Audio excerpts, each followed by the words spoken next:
Well, welcome everyone to webinar 3 in our series Leading for Impact, Creating Stability in Times of Uncertainty. I'd like to start by acknowledging the traditional custodians of the land that we're meeting on today. And for me, that's the Portmarnock people of the Paradarimi Nation. And I'd like to pay respects to elders past and present and acknowledge that sovereignty of the land was never ceded. So before we start, just to let you know, there are no slides today. We will send you a recording and a resource after the webinar. If you could drop questions into the chat as we go along, we will have time at the end to come back to those questions or answer any questions that you have once you've heard everything we've got to say. So today we are going to explore practical ways to keep people motivated and engaged when you can't guarantee certainty. Consider how acknowledgement, feedback, and development conversations can reduce stress and help people focus on what they can control. And think about your responsibilities as a leader in relation to these, how we show up for our teams and how we take care of ourselves. So lots of you are in environments, particularly at the moment, that are fast moving, ambiguous, uncomfortable, and change can, I think, feel a little bit like the only constant. Now, that can, not always, but that can lead to an increase in psychosocial risks like ambiguity, like low support, like low recognition and reward. And if we add to that work environment, the world outside of work at the moment, where we've got, feels like AI threatening our jobs, we've got the economy, we've got politics, there's certainly a larger kind of free-flowing sense of uncertainty going on for people. Now, when we think about that context, both within work and outside of work, we can safely assume a level of stress for people. And we know that stress shows up in different ways for individuals and also within workplaces. So if we think about the impact that that might be having at the moment, if we think about that on an individual level, that feeling of uncertainty or volatility can lead to people having fears around their security, their sense of security, their future. It can lead to lower well-being, so things like increased stress, impacts on sleep, impact on diet, certainly people feeling a little bit like they're languishing. In terms of work, that can lead to a lack of feeling of purpose or meaning, it can lead to overwork or underwork, and certainly it can lead to low motivation. So I'm very commonly at the moment having conversations with people, and I don't imagine that I'm alone, where I'm talking to people about low well-being, about overwhelm, about almost sort of a paralysis around future thinking, and about burnout. If we think about the impact of stress and volatility and uncertainty in terms of a team environment in a workplace, we sometimes see lower engagement, either with work or socially. We know that healthy work environments, people are nicer to each other, and in unhealthy work environments, some of that social fabric starts to wear away. So we might start to have impacts in terms of those sorts of things at a team level. And certainly at a workplace level, we start to see things with lower productivity, higher turnover. We see impacts on culture, impact on trust, particularly if the uncertainty is being fueled by workplace change. And then sometimes reputational risk, depending on how that's managed. Now, it's not all bad news. People can actually thrive in difficulty. So what we think, what the research says, what legislation says, is that workplaces should design and manage work to eliminate known demands for people. In some instances, that's not always possible. So at those times, it becomes vital to do what we can do to control risks to people's mental health and well-being, or to mitigate their impact with more positive elements of work. So that's what we're going to talk about today. What are some of those risks? But really, what are some of the positive things that you can be doing as leaders that are very practical and day-to-day in terms of managing your teams? Thanks, Shannon. Yeah, we're going to be doing that today by exploring 3 questions. Firstly, what's my job? So considering role clarity. Second question being, how am I doing? So thinking about recognition and reward and what role that plays. And third question being, what's next for me in terms of my development? Like, these do appear to be deceptively simple questions. And as we're talking through them, you might think, well, this seems a bit obvious. But the follow-up question to you might be, yes, it is obvious, but are we actually doing it, and are we doing it consistently? The 3 questions are interrelated, even though on the surface they can appear to be discrete. These 3 questions are really 3 elements of one conversation, and they apply equally to what's going on now, as they do to a longer term view. Of course, effective leaders and workplaces will be doing this, having these conversations when things are going well, and also when things are more difficult.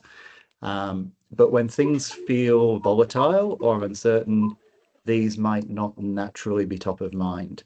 But as a leader, if you can answer these questions for your team and for yourselves, you can maintain some stability even though times are uncertain.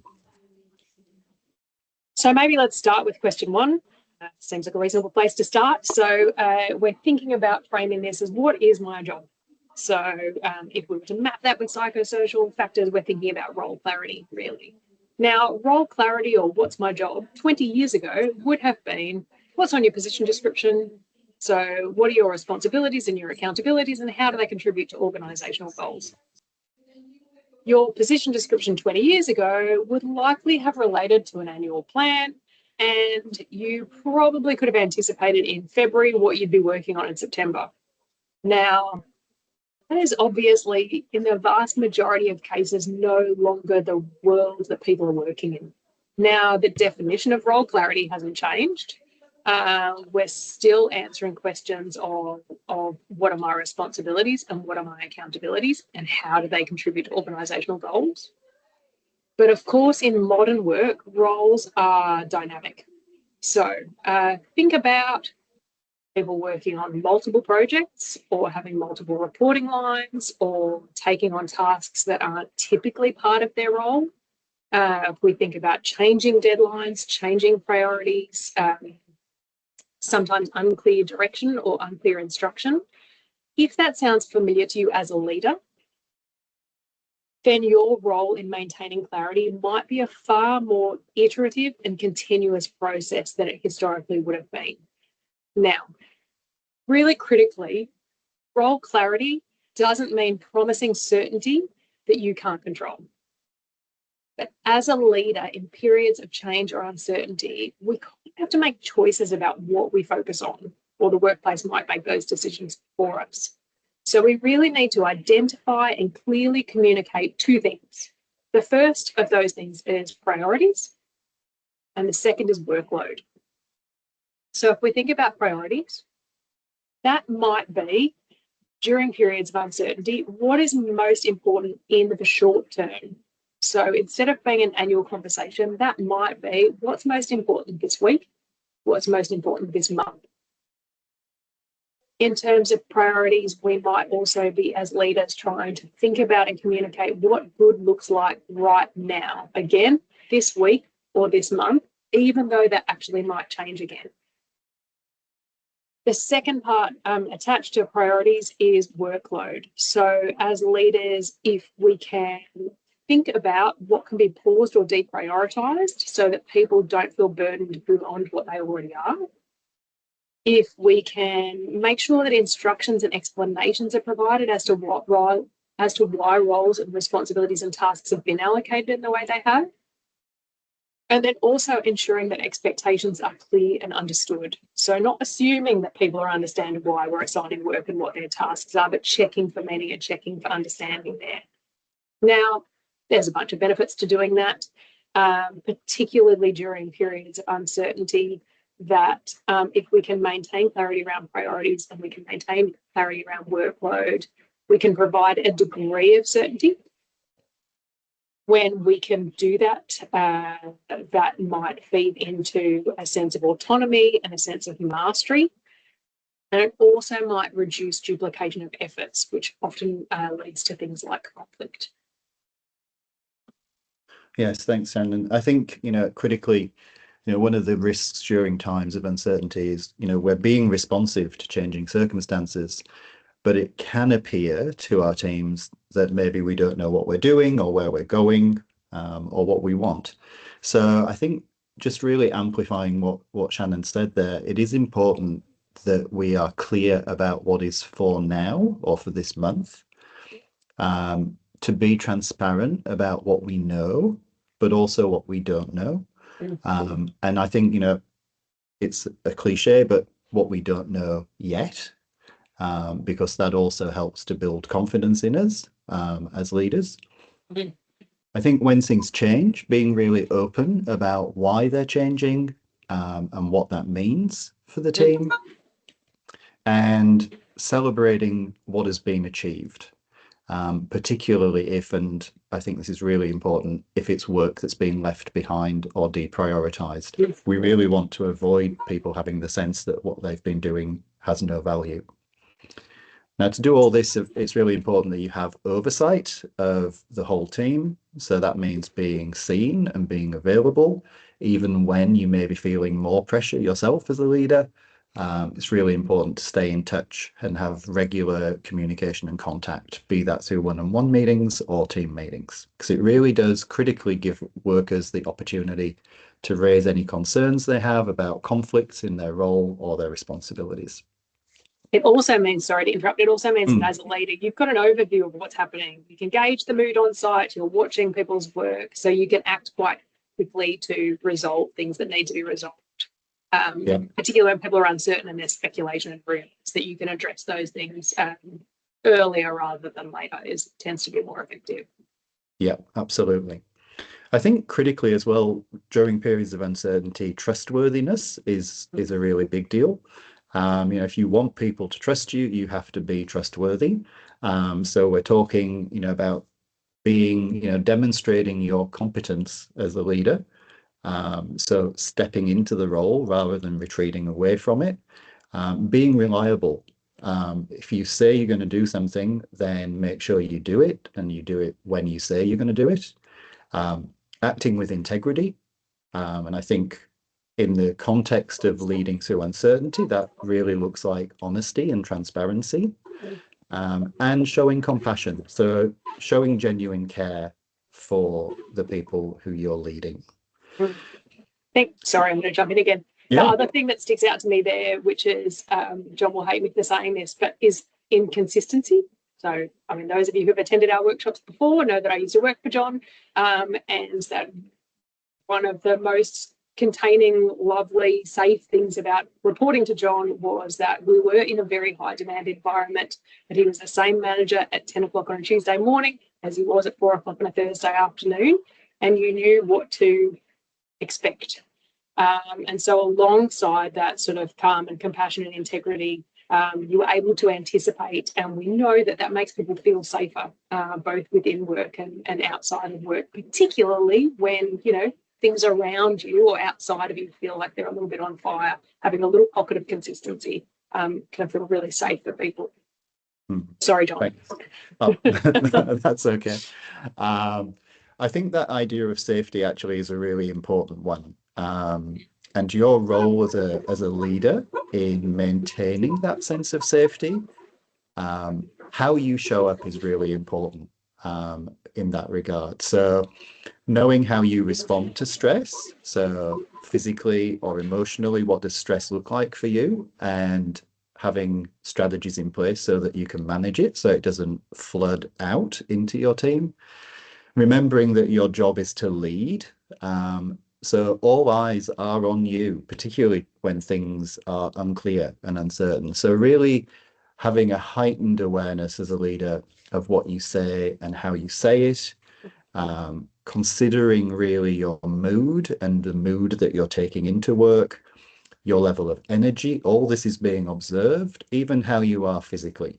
If you're sitting at your desk with your head in your hands, and someone says to you, "Oh, is everything going to be okay?" And you say, "Of course it is." Yes, they're not likely to believe you.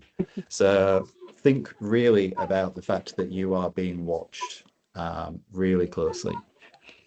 Obviously, you are in the same situation as your team, so it's really important that you look after yourself, access the supports that are available to you, either in the workplace, that could be EAP or manager assist, but it could be other networks, it could be peers, it could be people outside of work, and set those boundaries that allow you to manage this level of stress yourself, including establishing those rituals that allow you to leave work behind at the end of the day. I think also when you're doing that, people will have heard of loud leaving, loud accessing support, loud boundaries, naming those, being transparent about accessing those can be really helpful in role modeling work-life balance, in role modeling boundaries for people. And that, as a leader, then gives people permission to do that for themselves, to, respect the fact that they have a life outside, that's not just about work. And so demonstrating that as a leader is far more impactful than talking about it as a leader. Let's maybe think about our second question. So the second question is, how am I doing? So that connects to things like recognition and reward. Now, is recognition and reward? If we think about what recognition and reward is, it's acknowledging employees. To acknowledge them, you have to know the work they're doing. So again, you need to be present and show up and have conversations. It's acknowledging employees that can come from an organisation, from leaders, or from co-workers. This is something that you can share. Recognition and reward it can be feedback, it can be appreciation, it can be encouragement, compliments or gratitude, or connected to the next thing we're going to talk about, it can be development opportunities. It can be opportunities for learning. Now, the benefits when managed effectively of recognition and reward are during periods of uncertainty. If people feel like their good work is noticed and acknowledged, you can maintain engagement, you can maintain motivation. There might be an increase in that sort of social cohesion or that feeling of trust or feeling of value. Now, it doesn't take much to think about how that might lead to other broader organisational impacts or team level impacts during those times. If we can maintain engagement and motivation and social cohesion and trust, those have positives in terms of people's work. And the other thing when we manage recognition and reward well during uncertainty is connected to future thinking. So if the reality of your environment is that half your staff are going to be made redundant in 6 months' time, it's really kind to be thinking about how we can use recognition and reward to help people think about the future. Or if we're going through the 15th restructure in 5 years, helping people to think about what they're good at and how their skills or their approach might transfer to other roles either in your organisation or other environments. Now, what that actually practically means is if we unpack effective recognition and reward, it's responsive. So if you know your teams well, you're going to know that there will be people in your teams who like quiet feedback, people who feel very cringy about feedback but might enjoy it later, people who want their name up in lights. So you know that if you know your teams well. You know how they like to receive feedback, and we ideally provide feedback in that way. If you don't know how your team likes feedback, because you've worked with them for very long or you don't know them very well, then that's a really good place to start, is saying to them, how do you like feedback? Once you know that, feedback should be specific. What did they do and what impact did it have? So when we're thinking about that, what are they working on? Again, we think about connecting that back to role clarity. Feedback should relate to people's roles. What's good about it? How does it connect to organisational goals? Recognition reward not only looks at what people are working on, it looks at who they are while they're working. So giving people feedback about their approach, their attitude during times of stress or uncertainty. If you've got a team member who's really good for morale, giving feedback about that. are all really sort of effective approaches. So say, for example, you did a great job pulling that report together. You got the information that you needed from everybody. You had it done on time. It tells a really good story of what we've achieved over this project. And actually, I think it might help us in terms of securing that future funding that we've been talking about. So you can see there that that's feedback that is really specific, it's meaningful, and it's connected to organisational team goals. When are we doing it? You might think about a couple of different things. You might think about formal feedback. So that might look like a standing agenda item. Probably helpful to have a standing agenda item if this is something that comes naturally to you, just so that you remember to do it. So taking a minute prior to a one-on-one meeting or a team meeting to consider those points. What are people working on? What's good about it? How does it connect to organisational goals? And then thinking, actually, how did that person like that feedback delivered and doing that? So you might have formal recognition systems in your workplace. Be mindful of fairness there. You might have a conversation. You might send an email. And then you might have ad hoc feedback. So in the moment, at the time, that still ideally needs to be specific and meaningful rather than just a good job, because specific and meaningful is a little bit stickier. It resonates a little bit more with people. Other really sort of intimated earlier on thing to think about feedback is it just doesn't actually have to all be on you as a leader when you're already overloaded. You can share that responsibility. If you have a team that have good working relationships, you might think about how they can provide feedback to each other. You might build systems into team meetings or the BAU that provide those opportunities. So again, when we're doing that, if we can set them up so that people can highlight each other's strengths and how they show up in the work or how they benefit customers or clients or the things that you're working on. And the final thing that I would say about feedback is that it really needs to be authentic. We have absolutely all been victims of checkbox feedback. We know how hollow that feels, and it almost has the opposite impact. And so really only give feedback that you believe. If you don't believe it, don't say it. So true. I think it's also worth pausing for a moment on considering what can get in the way of recognition and reward beyond the increased pressure of leading to uncertainty. Many people I work with have an uncomfortable, let's call it uncomfortable relationship with acknowledgement and recognition, whether it's giving it or receiving it, or maybe they work in a culture, where it's just not common for it to happen. So we might just pause for a moment here and consider, how do you feel when someone gives you positive feedback? Are you someone who turns towards the compliment with a genuine thank you? Or do you turn away from or diminish it with a, oh, it's nothing, or anybody could do that? An invitation, if you are in the turning away camp, to make a conscious effort to just say thank you the next time the opportunity arises, to pause and to reflect on how it feels. The chances are that if you are not comfortable receiving recognition and acknowledgement, you might struggle to give it or even see value in it. So a few suggestions, if that is you. Start by ramping up your awareness of what your team are doing and where there might be opportunities to see good things happening. And, you might consider that when people are under stress and when things are uncertain, just showing up and doing the work that needs to be done can be worth calling out as something that you appreciate. Make a note of what you want to give feedback on.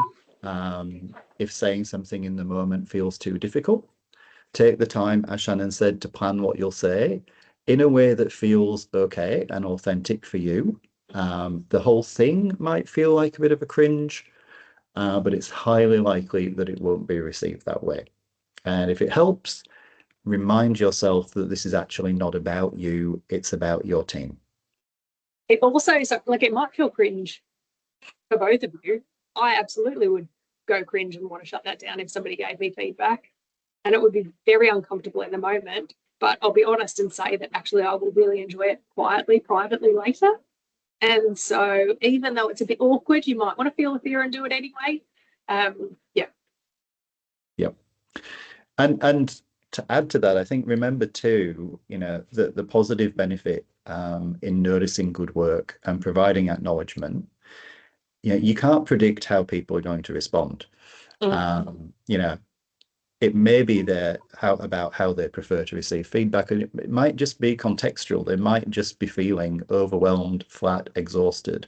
They're not going to necessarily hold a parade because you've given them some positive feedback, but the benefit is in the giving. Don't make it conditional on how people respond when you do. I think also, we've said this before, so you've probably heard this in earlier webinars if you've attended them, that if you're trying something new, it's probably going to feel clunky. And so you might want to say to people, hey, I'm going to try something new. I think I suck at feedback. I'm trying to be better at it. So, what do you think? How would you like to do this? And so people can be a bit more generous with you because they can see it's well intended, even if it's slightly awkward. So, you're trying things new as leaders. Just be transparent in what you're doing, what you're trying to achieve, and why. Yeah, 100%. So third question, moving on to that. So the third question we're considering is what's next for me. So my observation would be that in many organizations, this can feel like the forgotten question. Maybe it's tagged on to the end of the annual performance review.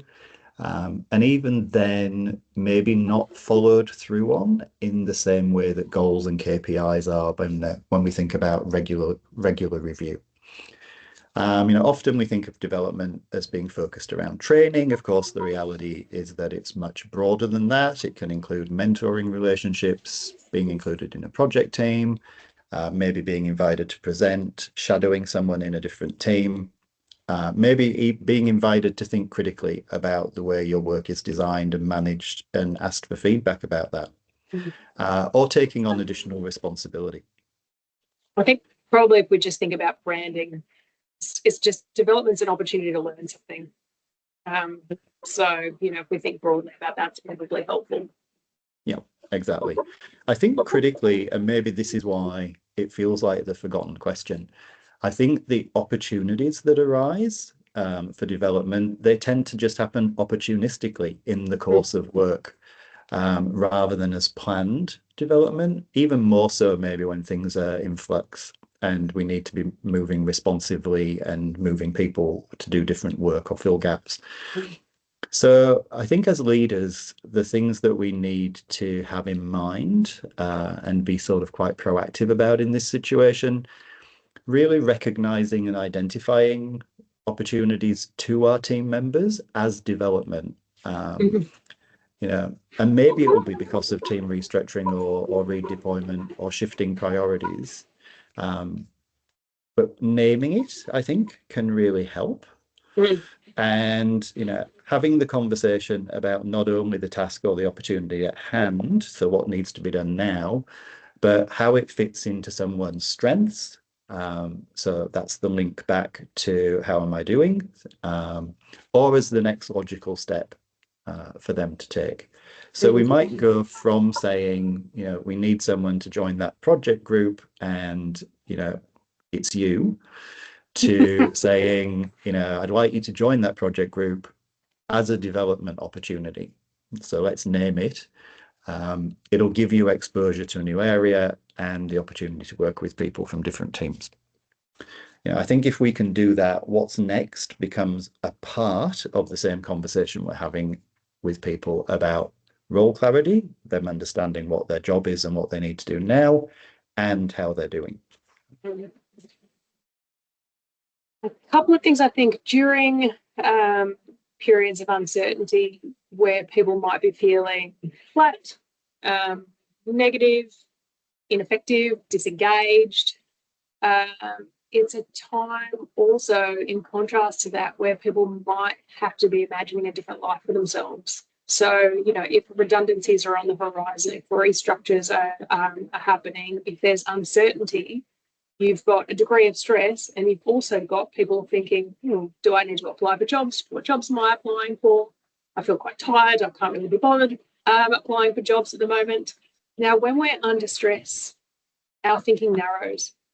And so people might feel paralyzed or stuck. I have absolutely spoken to more than a few people lately saying that they are too burnt out or too tired to actually look for another job. So that's a pretty significant paralysis that also, when it's unmanaged or people can't feel like they can shift out of that, can lead to development of things like mental illness. So as a leader, you are highly likely to have a much broader experience than the people who are reporting to you, to have oversight about people's skills and how they might apply in different roles or environments. So even when things are going well, don't assume people know what they're good at. But particularly when things are gone a little bit south, or when there's stress or uncertainty, definitely don't assume that people know what they're good at. They might have forgotten that. So it can be really kind and helpful to be really explicit. So to say to somebody, hey, have you ever thought about doing this thing? I imagine you'd be really good at it because I think you could bring this and this. Now, connected back also, I was thinking when John was talking earlier about being explicit about development opportunities. This is not about overloading already overloaded people. Development can only happen with the right level of support. So we're not saying if you just rebrand overworking somebody as a development opportunity that that's the solution at all. What we're saying action-wise is what does providing support look like? Not throwing somebody in the deep end. Thinking about if you can stop more things than you start, if you're asking them to take on more things, where that's possible. If they have the opportunity to try something new, even if you have complete faith in them, they might be nervous about it. So saying to them, do you feel clear about what I'm suggesting? Do you feel clear about why I'm suggesting you for this? Do you have questions about it? Would you feel confident approaching this? Or are there things that might make you nervous about it? How might you approach it? And then listening for gaps and filling in gaps. So having that coaching approach rather than just delivering all of the information or making assumptions about what people know, what they might feel confident with. So in closing, we've talked about 3 questions that are part of one conversation and they're connected. So what's my job in terms of role clarity? What am I working on? What does good look like right now? What is my priorities now? Even if that's iterative or that shifts over time. How am I doing in terms of recognition and reward? So noticing what people are working on, thinking about how they might like to receive that feedback and then providing that feedback to them. And then what's next for somebody in terms of either within your organisation or outside of their organisation, being strengths-based, helping people identify what's good about their work or their approach, and then helping them engage into future thinking. Now, if we can help our teams to answer those questions really consistently by making them part of regular interactions when things are going well, but really importantly, when things are uncertain, then we can provide that little bit of stability even when things are in flux. Thank you, everybody. We've got some time for questions. Time is now. So we've got about 10 minutes for questions if people wanted to hang around and ask questions. We'll also put a link to a survey for the webinar in the chat box.